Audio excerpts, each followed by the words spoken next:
Hello दोस्तों, कैसे हैं आप सभी लोग। तो स्वागत करते हैं आज के इस नए वीडियो में। तो दोस्तों मेरे पास कमेंट आया था कि औसत यानी एवरेज का वीडियो डाल दीजिए, तो मैं उसी को वीडियो लेकर आया हूँ।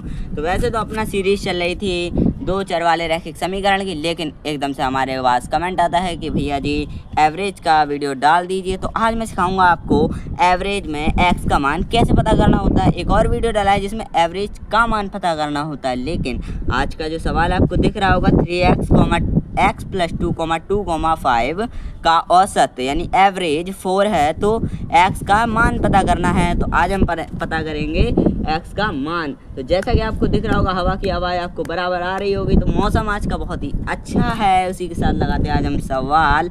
तो औसत का ये सवाल है, इसमें हमें पता करना है x का मान। तो कैसे पता करेंगे आइए देखिए। सबसे पहले हमें पता होना चाहिए सूत्र। देखिए भैया जी, पहली बात, चाहे x का मान पता करना हो, चाहे एवरेज पता करना हो, कुछ भी पता करना हो अगर आपको, तो सीधी मैं आपको बता दे रहा हूँ, औसत का सूत्र लगेगा ही। अगर सवाल औसत का आता है तो औसत का सूत्र लगेगा। ठीक है, क्या होता है औसत? औसत, ठीक है, एवरेज, इंग्लिश में बोलते हैं इसको एवरेज। औसत का सूत्र अपना क्या बोलता है? पदों का योग बटे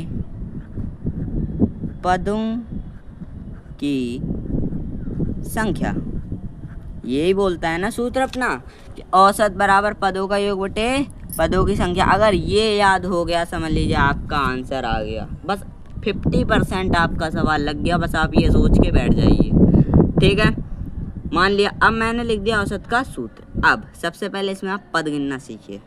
इसमें आपको पद पता होने चाहिए। देखिए, जब तक कॉमा ना लगे तब तक पद खत्म नहीं होगा। जैसे कि इसमें कितने पद है? पहला तो 3x है, ठीक है, दूसरे फिर कॉमा लगा है। कॉमा लगने के बाद क्या है? x + 2। अगर आप इसे 2 पढ़ेंगे, अगर x अलग पढ़ेंगे 2 अलग पढ़े तो गलत हो जाएगा। अब इसके बाद ये पूरा पढ़ा जाएगा, फिर कॉमा है, तो कॉमा के बाद फिर 2 है और फिर 5 है। ये है अपना औसत के पद। ठीक है, तो ये हो गए औसत के पद। देखिए दोस्तों, थोड़ी आवाज़ में डिफरेंट लग रही होगी क्योंकि हवा भी बहुत तेज़ है और बादल आ चुके हैं, थोड़ी बहुत बूंदाबांदी हो रही है। यही है भैया जी गांव का मौसम। तो इसी के साथ लगाते हैं अपन लोग सवाल को जारी रखते हैं। तो सवाल में मैंने आपको बताया पद गिनना। ठीक है, अब ये हम लोगों ने गिन लिए पद। अब जब अपने पद गिन ले तो भैया जी चलो फॉर्मूला लगाते हैं। क्या लगाते हैं? फॉर्मूला लगाते हैं। कैसे लगाएंगे? देखिए, बराबर कर देते हैं। लिख देता हूँ औसत, समझ में आ जाना चाहिए आप लोगों को कि हम औसत का बराबर कर रहे हैं। ठीक, बराबर अभी मैंने किया। अब मैं पहले लिखूंगा पदों का योग। पदों का योग कैसे लिखेंगे? 3x + x, फिर तो प्लस है ही, 2 + 2 + 5 अपॉन, अभी मैंने कितने पद बताए ऊपर ये लिखे हैं 1 2 3 4। ठीक, ये अपने हो गए पद। कितने हो गए? 4। अब देखना, आइए एक बार और सवाल की तरफ चलते हैं, दोबारा पढ़ लेते हैं सवाल। सवाल क्या कह रहा है अपना? सवाल ये कह रहा है कि 3x, x + 2, 2, 5 का औसत 4 है। ओ भाई, सही रहा, सवाल पढ़ लिया, गलत चला जाता। अभी सवाल क्या कह रहा था? औसत भी 4 है, यानी कि हमें औसत दिया गया है। क्या दिया गया भैया जी? हमें औसत दिया गया, यानी कि जो औसत की जगह पे हम 4 लिख सकते हैं। क्या कर सकते हैं? 4 लिख सकते हैं = अब लिखेंगे ना 3x + x + 2 + 2 + 5 अपॉन 4। 4 यहाँ भी, 4 यहाँ भी। उसका औसत 4 है, इसका पदों की संख्या 4 है। ठीक है, अब 3x और प्लस x को पहले प्लस कर लेंगे तो अपना हो जाएगा 4x। अब 2 + 2 + 5, 2 + 2 होता है 4 और प्लस 5 हो जाएगा 9 + 9। अचर पहले, चर पहले। अपना मतलब चर पहले हो गए और अचर अलग हो गए, यानी कि जिसमें x y होते हैं वो पहले जोड़ लेंगे, उसके बाद हम जोड़ेंगे संख्या वाले पदों को। ठीक है, तो मैंने जोड़ लिया। बादल आपको सुनाई दे रहा होगा जैसा कि गरज रहा है। तो इसी के साथ चलते हैं आगे।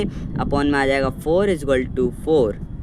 ठीक है, अब देखो भैया जी, सबसे इम्पोर्टेंट की बात, बराबर का चिन्ह अपॉन में हमें एक अपने आप मानना पड़ेगा, ठीक है। अगर आपको आता है तो नहीं मान सकते, समझ में आई बात। अगर आपको मतलब आ जाए तो आप मत मानिए भाई, सीधे सीधे। अब ये इक्वल टू का साइन है, ठीक है, ये इक्वल टू का साइन है। अब हम इसमें करेंगे तिर्यक गुणा, क्रॉस मल्टीप्लाई, इंग्लिश में कहते हैं इसको क्रॉस मल्टीप्लाई, ठीक है। 4 का मल्टीप्लाई 4 के साथ equal to 1 multiply 4x plus 9 पूरे के साथ। तो कॉमा लगा, मतलब सॉरी ब्रैकेट लगा देते तो इससे आपको पता चल जाएगा, ठीक है। अब 4/4 कितना हो जाएगा 16 इक्वल टू कितना हो जाएगा 1 का मल्टीप्लाई 4x में 4x, 1 का मल्टीप्लाई 9 में प्लस 9। ये लो भैया जी, ये हो गया। अब क्या करें, अब अंक ये भी दिख रहा, अंक ये भी दिख रहा है। चलो 4x को इधर ले आते हैं, मान लीजिए 4x इधर लाए तो माइनस का हो गया इक्वल टू, अब 9 था पहले से, 16 उधर ले गए, माइनस का 16 हो गया।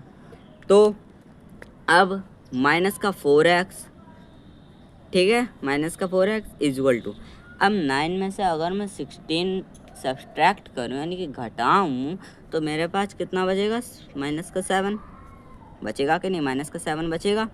सो x इक्वल टू आ जाएगा माइनस का 7 अपॉन माइनस का 4, ठीक है। 4 इधर था मल्टीप्लाई में, उधर आके डिवाइडेड में हो गया, माइनस से माइनस कट गया तो x बराबर आ गया 7/4। ये था दोस्तों इसमें हमारे x का मान। तो ऐसे पता करते हैं x का मान। तो दोस्तों वीडियो पसंद आया तो वीडियो को लाइक शेयर सब्सक्राइब करना ना भूलना। तो मिलते हैं नेक्स्ट वीडियो में। तो दोस्तों जिसने पहले मेरे से कहा था कि औसत का वीडियो डाल देना, तो मैंने जैसे कि डाल लिया, उसको आप ज़रूर देख लेना, ध्यान से देख लेना। तो चलते हैं, बाय बाय, तब तक के लिए।